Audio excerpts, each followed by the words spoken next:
Beast Machines episode reviews continue now with episode 12, The Catalyst. Techno-Organic War Part 2, if you will. So we're going to start with, let's preamble this for starters. So Rhinox's schemes are fully underway. The Maximals are starting to get really good at growing their little orchard. And Black Arachnia is finally taking matters into her own hands to get her boyfriend back. So, let's see where all of this goes. We start with the Maximals going full Stardew Valley. They've got an entire farming system set up now to grow their orchard, which is nice to see that even if this is just like a small experimental stage, they are figuring it out. So, progress is being made. Whether or not the progress is in the right direction, we'll figure that out in a few episodes. But for now, they seem to be enjoying the farming life underground, and in the midst of this, they are going to have a memorial for Rhinox. Because Primal just happens to have like a little hologram emitter that just has a picture of Rhinox from Earth on it.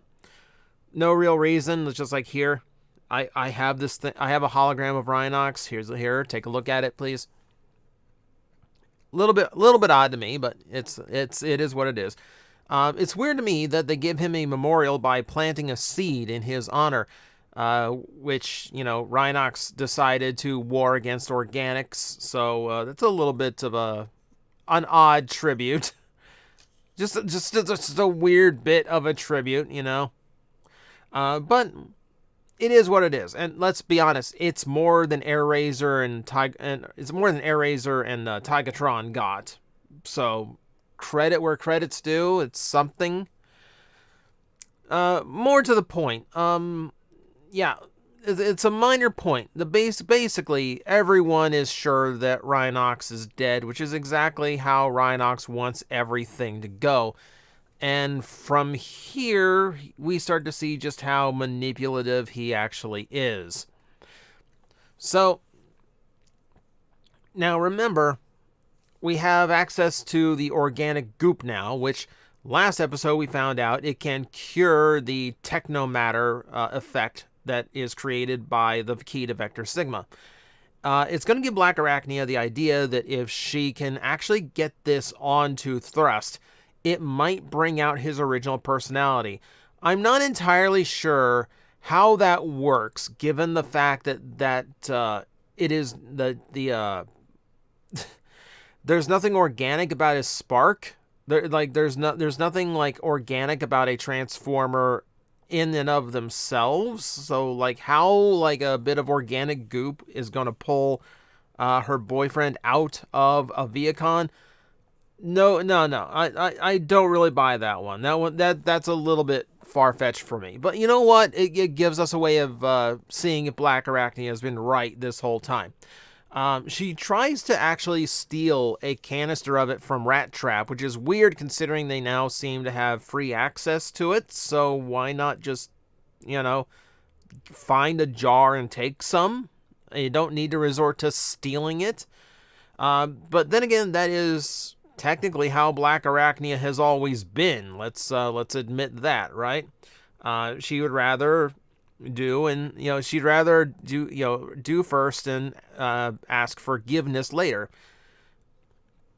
And she's just kind of used to doing things on her own. So she's still not fully integrated with the team, I guess. But that's just who she is. So Rat Trap gives her the goop. She goes off to encounter Thrust, and it works. It works, but naturally, that's the whole twist to this. Thrust is actually Waspinator, not Silverbolt, which now makes you wonder exactly why Thrust was saving Black Arachnia in previous episodes. What was influencing Thrust to actually save Black Arachnia if it was an enemy's spark inside of him the entire time? Now it's just weird. They did it for the sake of making this twist, but looking back on it, the writing makes absolutely no sense. Unless, Waspinator was always harboring a crush on Black Arachnia and no one ever mentioned it, Not that that is ever explained either. They just leave it on the table. They set the bait with thrust literally just to make this twist. And while it is a fun twist, looking back on it, it does get really dumb. It does lead to some really, it is, you overall, the whole thing is written fairly poorly when you examine it like that. But the goop also hits Jetstorm, and of course Silverbolt is in Jetstorm. Of course the Flyer is in the Flyer. Well, I guess that doesn't make sense. Waspinator's in the motorcycle, but you get my point. And once again, writing that early on that looks good at the time, later on it will be extremely stupid. For now, when the goop hits Jetstorm, Silverbolt sounds very much like him. He is doing the cheesy. He's doing his like cheesy hero routine. He is like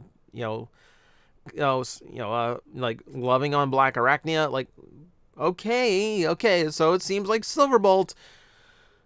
Let's give it like what? We're 5 episodes out from it, I think, somewhere along those lines. Yeah. This is another little story beat we're gonna have to look back on later and go, okay, this now makes absolutely no sense. And the writers just did it to make the moment special, without really thinking of the long-term story to it. So we'll get to that. We'll get to that at a later date. By the way Waspinator gets back to Cybertron is extremely stupid. The proto-humans catapulted him from a tree back into space. So he doesn't have any ship or transwarp drive, so the implication here is that Waspinator just flew back to Cybertron. Keep in mind, Cybertron is not exactly close to Earth, and a gigantic wasp is not exactly the fastest flyer there is. We are left to assume that somehow, without a constant source of energon to replenish him, Waspinator somehow managed to fly all the way back to Cybertron with no telemetry, with no guidance or navigation system from a computer that would actually pinpoint exactly where Cybertron was out in the universe. And not only did he actually manage to reach the planet, presumably after flying for millions of years, he happened to land just as Megatron was taking the planet over. Wow.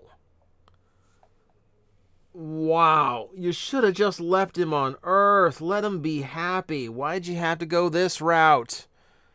What a way of ruining a character. What a way of ruining a ending for a character. And Beast Machines will treat Waspinator even more horribly when we get to the real ending.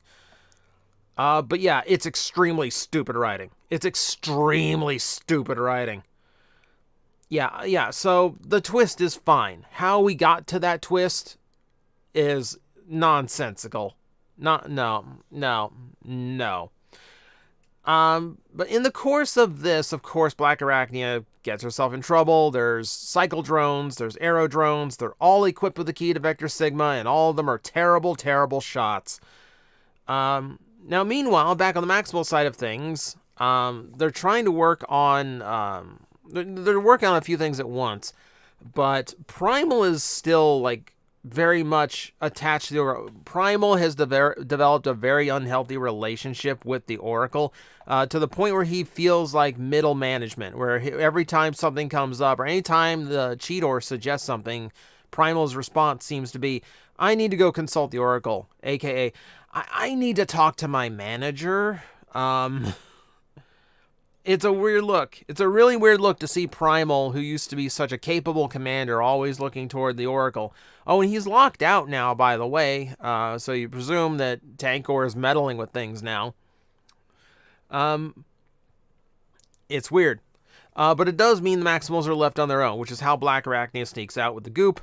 It's also how Rat Trap starts playing around with growth enhancers again, this time to enhance the growth of the plants.